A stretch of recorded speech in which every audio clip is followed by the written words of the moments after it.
ሰላም ጤና ይስጥልኝ። እንዴት ናችሁ የእናት ዓለም ቤተሰቦች?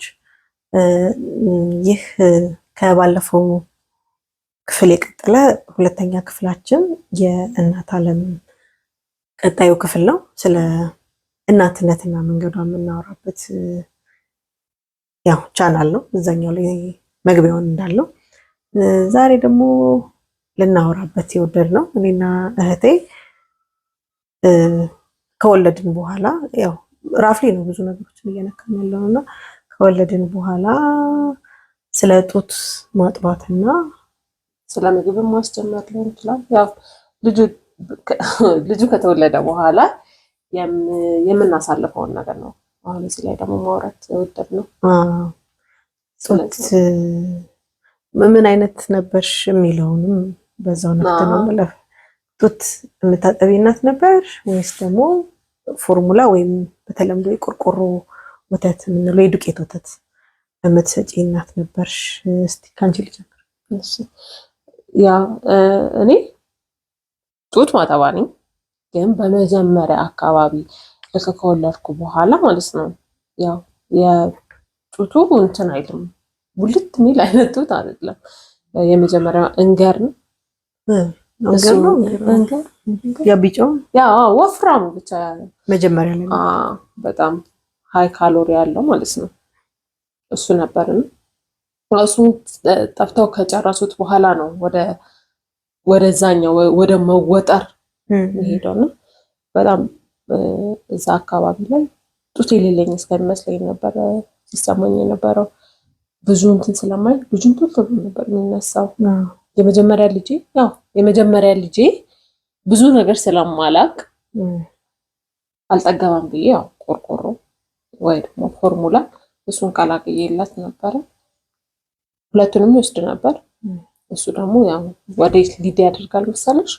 ወደ ኮሊክ መሆን ሁለቱም እንትን ስለሚል ወደ ቁርጠት ያመጣና በጣም እንትን ብሎ ነበረ። ያው በጣም ሆዱን ቆርጠው ነበረ። በጣም ሆዱ ጓጓጓጓ ይጮህ ነበር።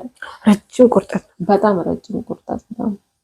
በሚገርም ሁኔታ በዛን ሰዓት ማስገሳት የሚባለውን ነገር ራሱ ብዙም እንትን አይደለውም። አስገሹ ይባላለው፣ ግን አተሰም ታይም ይሄን ያህል ጥቅም እንዳለው አታውቂም። እሱ ብቻ ሳይሆን ማስተኛት ነው ፈልግ። አዎ በቃ የሆነ ጠባ እረፍት በቃ ተኛ። እሱን ነገር ነበር ፈልገው። ግን በመጀመሪያ ወር አካባቢ ሁለቱንም ነበር ማጠቡ።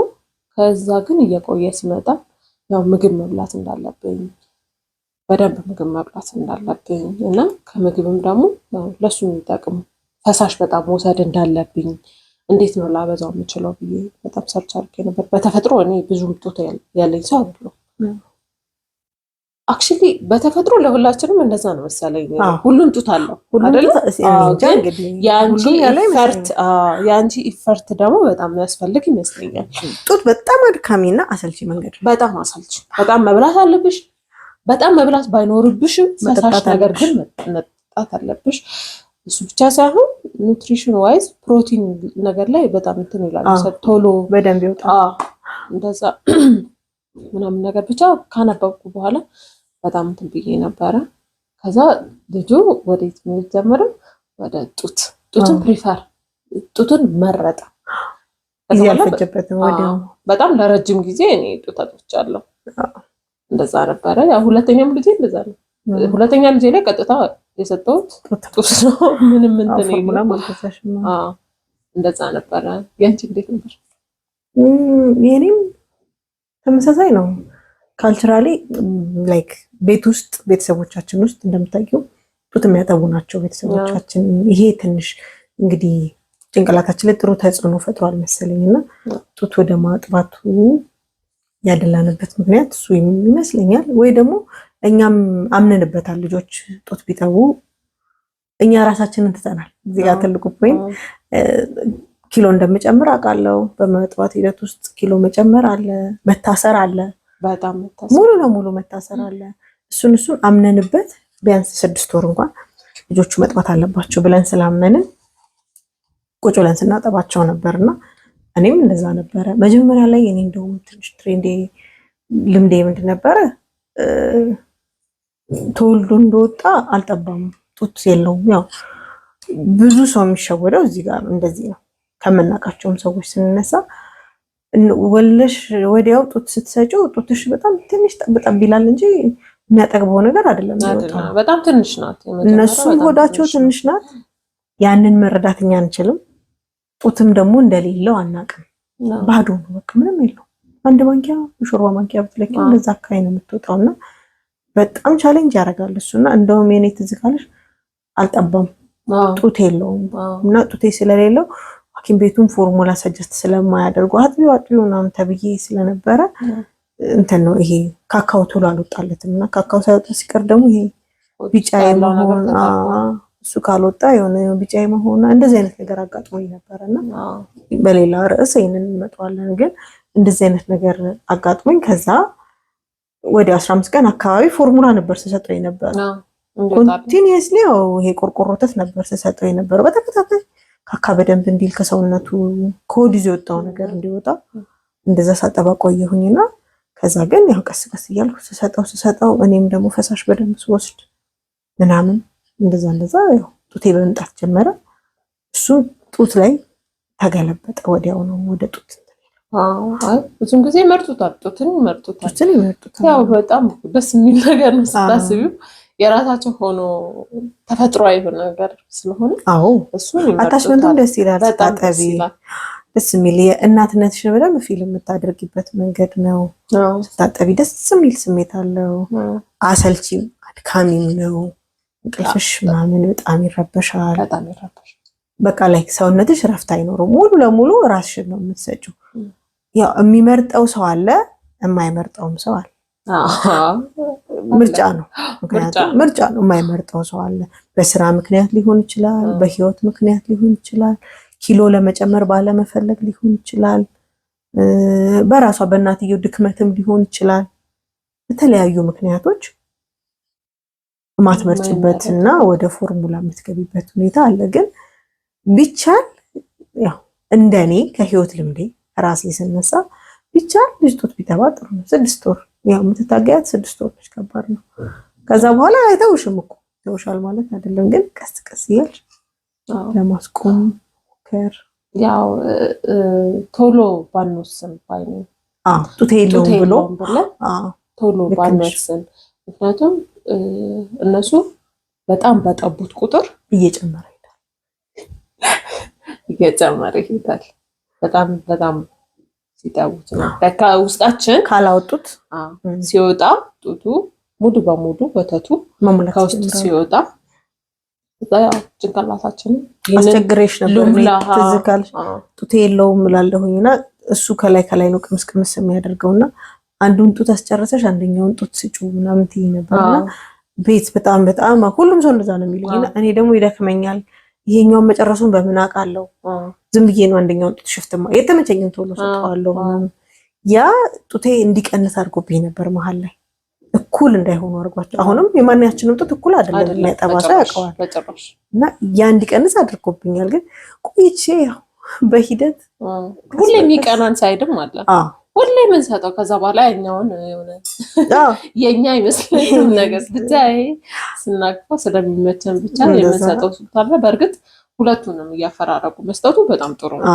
ምክንያቱም ሁለቱም የሱ ስለሆነ የልጆቹ ነው። እንደዛ ብናደርግ በጣም አሪፍ ነው ባይነን። ሌላ ደግሞ ስለምን ልናወራ ፈለግ መሰላችሁ? ስለ 6 ወር ምግብ ማስጀመር። በነገራችን ላይ እዚህ ጋር ያው የእናንተንም ታሪክ እንፈልጋለን። እንዴት እንደሆነ የእናትነት መንገዳችሁ እንዴት እንደነበረ።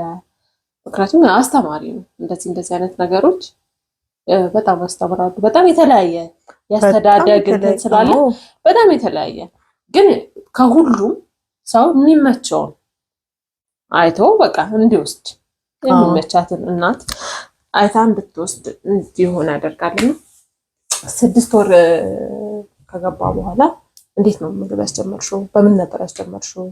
እንዴት ነበር ስታስጀምሪው? ያለው በጣም ይሄ ፍርሃቱ በጣም ያስፈራ ነበርና እንዴት ነበር? ምግብ ሳስጀምር 6 ወር ላይ ያው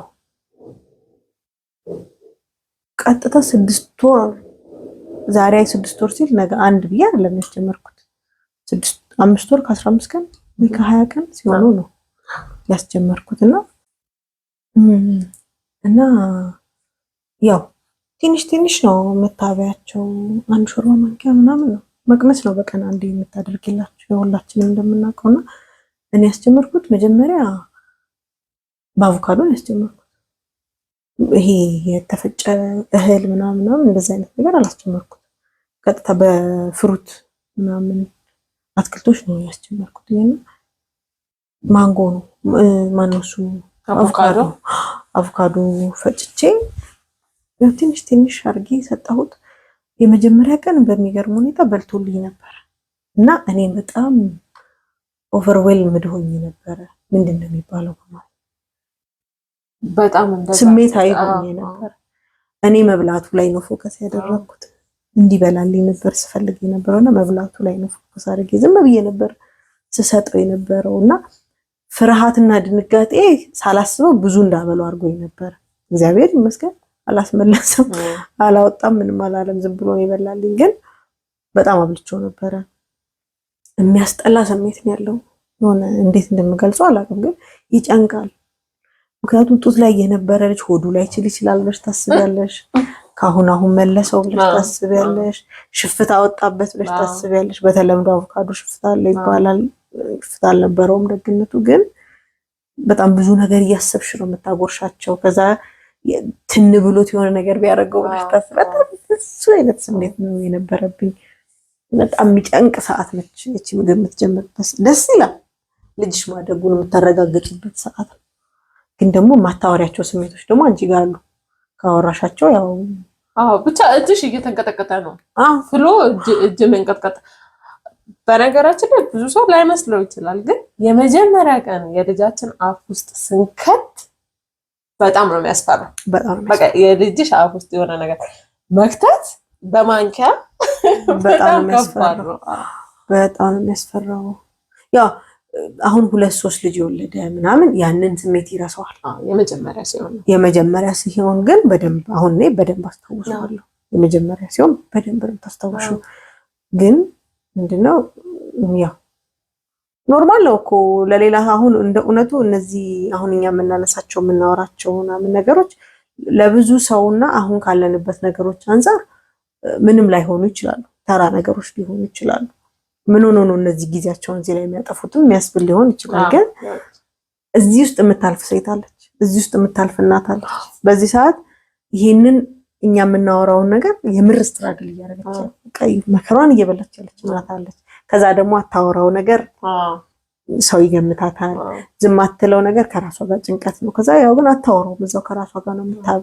የምታብላላውና የኔ እንደዚህ ነበረ ያንቺስ እንዴት ያው የኔ መጀመሪያ ልጅ አቮካዶ ያው በጣም ተመሳሳይ ነው የሆነ ፍሩት ነገር ላይ ነው በእርግጥ እህልም አብልቻለሁ አንቺ እህልም አብልቻለሁ በጣም ፍርሃት የነበረብኝ ያኔ ምን እንደሆነ ታውቂያለሽ ቀጭን ነው ወፍራም ነው ግራ ነው በቃ በጣም ኦፍ ኮርስ ወፍራም እንደማላበላው አውቃለሁ ግን ቅጥነቱ ወፍራቱ ልክ ይሁን ልክ አይሁን እርግጠኛ አይደለሁም ይመቸው አይመቸው ጠገባ አልጠገባ ያው ለምን እንደሆነ አላውቅም ስታበዩ እንዲጠግብልሽ ነው በጣም ከባድ ነበረ በጣም ነው የተንቀጠቀጥኩት በጣም ተንቀጥቅጬ ነበር ግን በጣም ደስ ብሎኝ ነበር እና በጣም ያንቀጠቅጥ ነበር አነቀው ራሱ ትዘልሽ አነቀው በቃ ልክ ሁሉ ነገር ትንታው ምኑ ልክ አይመስለኝም ነበር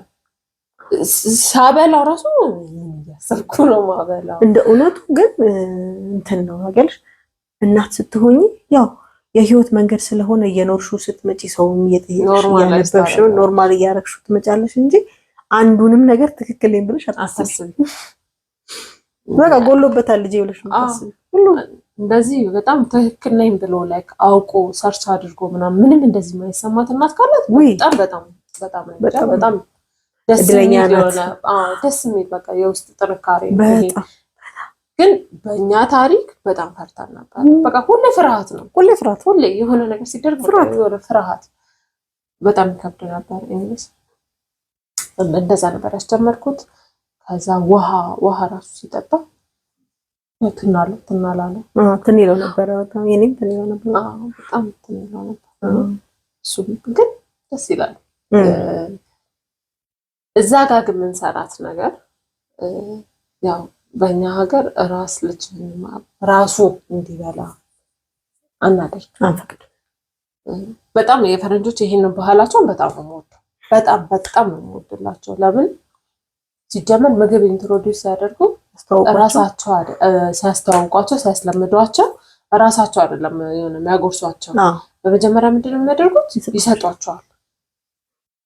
በጣም እሱ ማለት ነው ከምግብ ጋር በጣም በጣም እንዲዋደዱ እንዳይሰለቻቸው እንዲያውቁት ምንም ያስጠላ ነገር እንዳልሆነ እንዲረዱት እነሱን ነገር ነው የሚያደርገው። እና በጣም በቃ ሳላረገው ግን ባረገው ኖሮ ብዬ አሁን ባለሁበት ሰዓት ምን እሱ ነበር ለልጄ ስፔሻሊ ለመጀመሪያ ልጄ ብሰጠው ኖሮ ራሱ ቢበላ ኖሮ እያስብ ነበር። እንደ እውነቱ ያው ህይወታችን አሁን በጣም ብዙ ነገሮች ከምዕራባውያን በጣም ብዙ ነገር እንወስዳለን።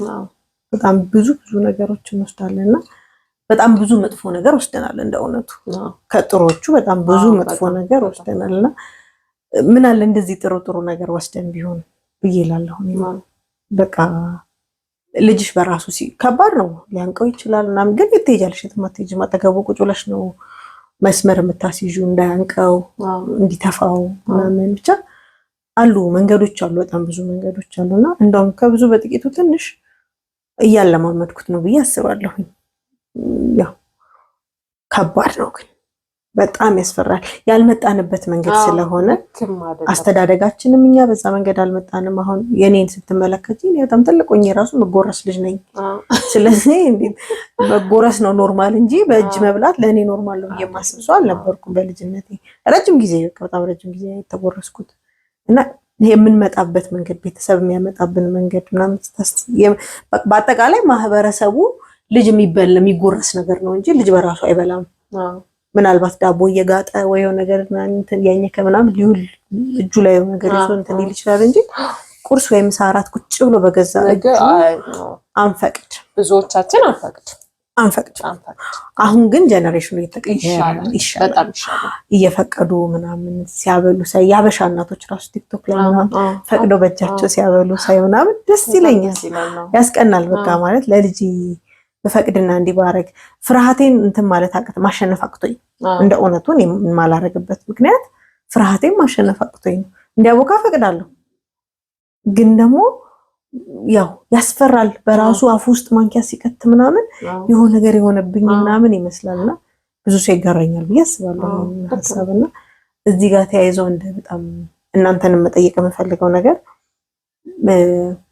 እንዴት ነው ልጅሽን ከተፈጨ ምግብ ወደ ጠጠር ወዳለ ነገር ይሄ ሻከር ያለ ምግብ ማለት ነው። ያው 6 ወር ስታስጀምር ይላም እንደዛ ነው የምታስጀምሪውና ምን ሰዓት ነው እናንተስ ያስጀመራችሁት? ይሄ ጠጠር ያለ ነገር ስታስጀምሩ ብዙ እናቶች በዚህ ነገር ራሳቸው ግራ እየገባቸው ያሉ እናቶች አሉ፣ የማይበሉላቸው አሉ። በነገር ላይ በጣም ብዙ ልጅ የማይበላበት ምክንያት ስለማንፈቅድላቸው በቃ ሊደፉት ይችላሉ።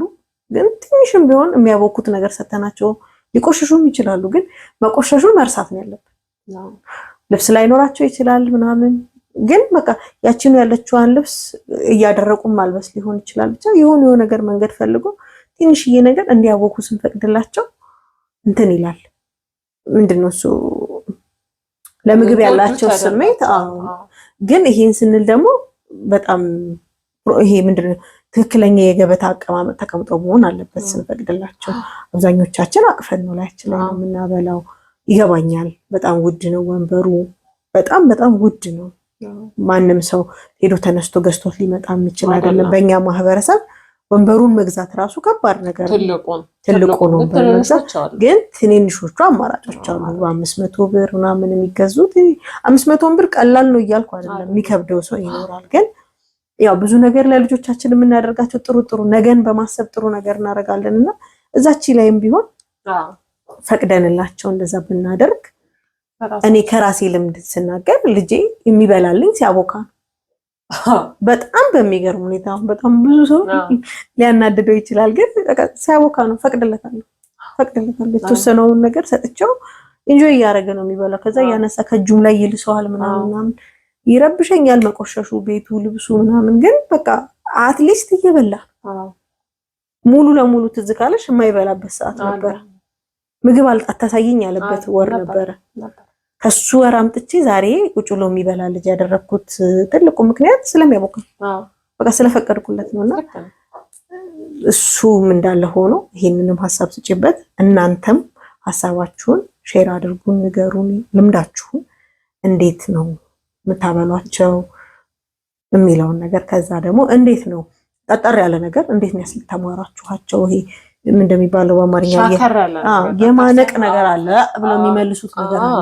ምን እንደሆነ በአማርኛ ጋግ ይባላል በእንግሊዘኛውና እሱን እንዴት ነው እንዲለምዱት ያደረጋችኋቸው? ትልቅ ጠጠር ያለ ነገር አሁን ኦትስም ቢሆን የተፈጨ ሳይሆን ጥሬውን ኦትስ ጠንከር አድርገን ሰርተን ስንሰጣቸው ብሎ ይመልሱልናል። ወፍራም አድርገን ስንሰራውና እሱን እንዴት ነው ምን ሰዓት ይለመዱላችሁ? እንዴትስ አድርጋችሁ ነው ከዛ ነገር አውጥተዋችሁ ዛሬ ኖርማል የሆነ አበላል እየበሉላችሁ ያሉት? አንቺም ስጪበት እናንተም ሐሳብ ስጡ። እኔ ሁለት አይነት ነው ማሳይሽ። አንደኛ የመጀመሪያ ልጄ እኛ ነበር ስንመግበው የነበረው። ኢቭን ሲዝረከረክ ምናምን በጣም ይጨንቃል። ልክ አይደለም፣ ምክንያቱም የመጣሁበት መንገድ ልክ አይደለም። እሱ ቶሎ አጽጁ በቃ የሆነ ለምንድን ይዝረከረካው እንደዛ አይነት ነገር ስለነበረ ብዙም እንትና ያው ኮኔክሽኑን እንደኔ በጣም ብሮክ አድርጌበት ነበር። ከምግብ ጋር ያለውን ግንኙነት በጣም እንዲቋረጥ አድርጌበት ነበር። እሱም ማድረጌ በጣም ነው የጎዳኝ ያስከፈለኝ። ለምን ልጄ ወደ 2 ዓመት ምናምን ሲጠጋው ባይ ኔቸር ያው ሰውነታቸው ታስማች ምግብን መፈለግ በጣም ያቆማል። በቃ የምግብ ፍላጎታቸው በጣም እየቀነሰ ነው የሚመጣው በተፈጥሮ ማለት ነው። ከሱ ደግሞ አልፎ እኔ መጀመሪያ ላይ የሰራሁት ስራ ራሱ እንዲበላ ምግብን እንዲወድ በጣም በቃ ዘና ብሎ እንዲበላ አላደረኩትም።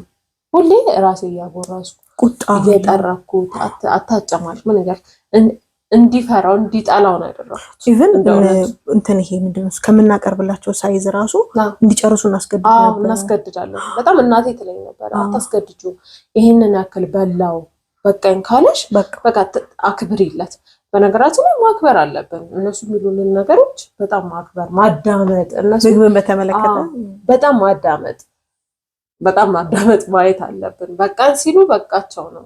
ለኛ ይበቃቸዋል ብለን ያዘጋጀነው ግድ መጨረስ የለባቸውም። በጣም አስቸግሮኝ ነበር። ከ2 ዓመት በኋላ በጣም ተቸግሬ ነበር። ሁለተኛውን ልጅ ስወልድ በተቻለኝ አቅም ለማስተካከል ነው የሞከርኩት። ሰጠሁት በቃ ብላ ብዬ በጣም ሰጥቼዋለሁ። እንደዛም ሆኖ ሙሉ በሙሉ አልሰጠሁት። ምክንያቱም እየጠገበ አይመስለኝም። እኔ ሳጎርሰው ነው ተለቃ አድርጌ ብራም ሳጎርሰው የጠገበ ይመስለኝ። ግን ሁለተኛው ልጄ ላይ በጣም ብዙ ነገር ቀይሬያለሁ። ለምን ራሱን የሚበላው ያጨማልቃል። ጠጣር ነገር ቶሎ ነው የጀመረልኝ። ጠጣር ነገር ስል እነዚህ በእጃቸው ብድግ እያደረጉ የሚበሉት ለምሳሌ ፓፓያም አሁን ቆርጠሽ እንደማቅረብ ማለት ነው። ትንሽ አድርገሽ እሱም እንትን ማለት መስጠት። ፓንኬክ ምናምን አቮካዶ ሙዝ ልስልስ ያሉ ብሮኮሊ ራሱ ስቲም ተደርጎ ይበላሉ ማለት ያ እንትን አይሉም። እንደ ትልቁ ልጄ በጣም አይቆጣም። ምግብን እንደውም ሲያዩ በጣም ደስ ብሎት ነው እንትን የሚለው። ፓስታ መኮሮኒ ሲጀመረለት ለትልቁ ልጄ በጣም ብስል አድርጌ ነው ድቅቅ አድርጌ ምናምን እንትን ብዬ ነው። ይሄ ግን ጠቅልሎ ይበላል። በጣም የተሻለ ነው። አሁን ልዩነቱን ስላየሁት ብትሞክሩት እንደውነቱ ከነፍርሃቱ ትንሽ ለጭንቅላት እንደሚመች አድርጎ ለእናትየው ዞሮ እናት ምቾት መነሳት የለባትም። ምንም መነሳት የለባትም። እንደመሰላት ፈጭታ ማብላትም ትክክል ነው ብሎ ጭንቅላቷ ካመነ ሰውነቷ እስኪፈቅድ ድረስ እየፈጨች መብላት ትችላለች። 2 ዓመትም 3 ጭንቅላቷ እስኪ በቃ ይሄ አሁን ሰዓቱ አይደለም ምን ሆነሽ ነው ብሎ እስኪላት ጭንቅላቷ መብቷ ነው።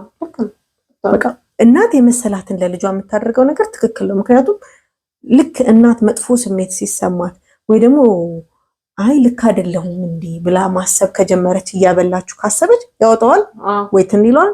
ብቻ የሆነ ሮንግ በጣም ልክ ያልሆነ ነገር ይፈጠራል። ከዚህ ሁሉ ሬዲ ነኝ እኔ በቃ አሁን ዝግጁ ነኝ ምንም ነገር ልጄን ለማስጀመር ዝግጁ ነኝ ብላ ስትነሳ ማድረግ ትችላለች።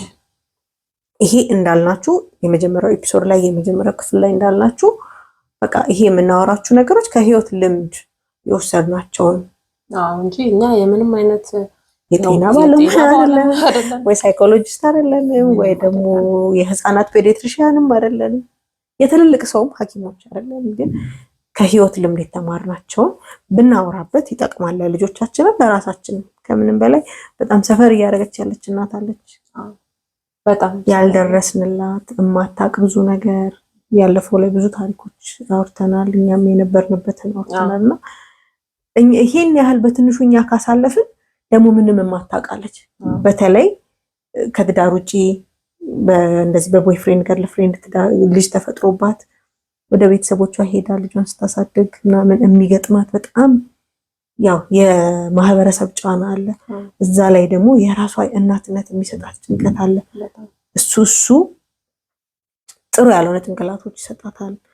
ተደፍረውም ሊሆን ይችላል ልጅ የተፈጠረባት አናቅም በምን ምክንያት ልጅ እንደተፈጠረ አድሬስ ማድረግ የፈለግነው ትዳር ላይ ወይ ሪሌሽንሺፕ ላይ ሆኑ ጤነኛ የሆነ አስተዳደግ ያላቸውን ብቻ ሳይሆን ሁሉንም በቃ እናት ስንል ሁሉንም እናቶች ነው እና እነሱንም ለማግኘትና እነሱም ያሉበትን ጭንቀት ብቻቸውን ሆነው የሚያሳድጉ እናቶች አሉ በጣም እና መጨመር የምፈልገው ምግብ እያበሉ ስፔሻሊ ማለት ነው ረጅም እያዙ ምግቦች እያበሉ ልጆቻችሁ በጣም ወደ ላይ የታነቁ ያክል ይሰማል ሰዓት አለ የሚያሳዩን በጣም ታንቀው በቃ የሆነ ሌላ ነገር የሆነ አየር ቱቦቸው ላይ ሄዶ የተለጠፈ ያክል እስከሚሰማን ድረስ በቃ ልጁ ቾክ አደረገ የአየር ቱቦ ይዘጋል እንደዛ የሚመስለን ሰዓት አለ። በዛን ሰዓት እንደሆነ ይሄ ፕሮሰስ ነው። በዛን ሰዓት በተቻለሽ አቅም ማለት ነው ይሄንን እያረግሻለሽ እናት ካለሽ በተቻለሽ አቅም ራስሽን እንዳትወቅሽ በጣም እንዳትወቅሽ። ምክንያቱም ባልሰጠው ኖሮ እኮ እንደዚህ አይሆንብኝም ልጄን ገድዬው ነበር ብለን በጣም በቃ እዛ ሰዓት ላይ የምናሳልፈው ፍርሃትና ራስን የመጥላት በጣም በቃ ራስ ከመጥላት ድረስ ነው እንትን የሚለውና እዛ ሰዓት ላይ ይሄ የተፈጥሮ ሂደት ነው ምንም አይሆንም። ግን መለየት ያስፈልጋል። መለየት ብቻ ምግቡ መለየት አይ እንትኑ ራሱ ይሄ መታነቅ ነው ወይስ ደግሞ ይሄ ጋግ የሚባለው ነገር መመለስ የሚባለው ነገር እየመለሰ ነው እያነቀው ነው የሚለውን ነገር መለየት ማየት ቪዲዮ ማየት ለማንም ተብሎ ሳይሆን ለራስ ጤንነት ለጭንቅላት ጤንነት ለእናት ጭንቅላት ጤንነት ሲባል ይሄን ነገር ለይቶ ማወቅ ያስፈልጋል። ምክንያቱም እኔ በዚህ መንገድ ውስጥ ስላለፍኩ ነው በጣም ከብዶኝ ነበረ እና በተቻላችሁ አቅም ሰርች አድርጉ እናት አይኖ በጣም ከባድ ነገር ነው ግን በጣም ራሳችንን በጣም ብዙ ነገር ማስተማር አለብን። ማህበረሰቡ የሚሰጠንን ብቻ ሳይሆን ራሳችንን በብዙ ነገር ልጅ ከወለድን በኋላ ራሳችንን በጣም ማስተማር አለብን። በጣም ጭንቅላታችን በጣም ጠንካራ እንዲሆን ማድረግ አለብን። ምንም ነገር ቢፈጠር መልስ ሁሌም ለጭንቅላታችን ልንሰጥበት የምንችልበትን አቅም ማግኘት አለብን። ይሄ ደግሞ የሚሆነው ራሳችንን ስናስተምር ነው። በተቻለን አቅም ቀን በቀን እንደጋገፍ። እንዋደድ እናቶች ፕሊዝ በጣም እንዋደድ። በጣም ብዙ አይነት ነገር ስለምናይ ነው ስላየንም ነው ጀጅ መደረግ በጣም ብዙ ነገር አለና እንማማር። ይሄ ቻናል የፈጠርነው ክሬት የመሰረት ነው። ይህንን አስበን ነው። በጣም መማማር አለብን። በጣም ታሪካችንን ምንም ተራ የሚባል የእናት ሀሳብም የእናት ምንድን ይባለው አይዲያ የለም። ሀሳብ የለም። ምንም ተራ የሚባል ነገር የለም። በቃ ለልጇ መስሏት ካደረገችው እና ከሰራላት ትክክል ናት ማለት ነው። እና ደግሞ ተራ መስሎን የምናልፋቸው አሁን እኛ ያነሳናቸው ተራ ሊመስሉ ይችላሉ፣ ግን ተራ አይደሉም። በቃ ቦታው ላይ ስትሆን አንድ እናት በጣም ዋጋ የምትከፍልበት ጉዳይ ነው። ላታወራው ግን ትችላለች። የህይወት ጫና፣ የስራ የምናምን ብቻ ብዙ የህይወት ነገሮች ስላሉ ህይወቷ ላይ ላታወራው ትችላለች። ጭንቅላቷ ላይ ግን ደጋግማ ታስበዋለች። አታወጣውም እንጂ ደጋግማ ትጨነቅበታለች፣ ትናደድበታለች ምናምን። አውጧቸው፣ አውሩ። አጠገባችሁ ካለው ሰው ጋር በጣም አውሩ። የተሰማችሁን ስሜት አውጡት። ምክንያቱም በጣም ሌላ ስሜት ውስጥ እንድንገባ ነው የሚያደርገው። ይሄ በጣም ውስጣችን በምናስቀምጥበት ሰዓት ያው ጥሩ ውሳኔዎች እንድንወስን አያደርገንም እና አውሩ። ማውራት የምትችሉትን ሰው፣ ሊያዳምጠኝ ይችላል የምትችሉትን ሰው፣ አይገምተኝም ብላችሁ የምታስቡትን ሰው አውሩ። ለእኛም ደግሞ ላኩልን፣ ሀሳባችሁን ሼር አድርጉን፣ እንማማርበት። በጣም የምትጠቀምበት ይሆን። አንድ እናት አለች በስነስርዓት በዚህ ሀሳብና እንደ እውነቱ የዚህ ቻናል ትልቁ ግብ አንድ እናት ጋር መድረስ ነው። 5-6 ሺዎች ጋር መድረስ አይደለም። አንድ እናት ጋር ደርሶ አንድ እናት ከዚህ ሀሳብ ወስዳ ከተማረችበት በጣም በቂ እና እናንተም የሆነን ሰው እንደምትረዱ በማሰብ ሀሳባችሁን ላኩልን፣ ኮሜንት ላይ ጻፉልን፣ በምናስቀምጠው ስልክ ቴሌግራም ላይ እንትን በሉልን፣ ታሪካችሁን ጻፉልን። እኛም እንደዚህ አድርገን እናቀርብላችኋለን። በጣም ነው የምናመሰግነው ጊዜያችሁን ሰጣችሁ ስላዳመጣችሁ። የዛሬ ሳምንት ሰው ይበለን። ላይክ፣ ሼር፣ ሰብስክራይብ አይረሳ። አበረታቱ። በጣም ነው የምናመሰግነው። መልካም ሳምንት።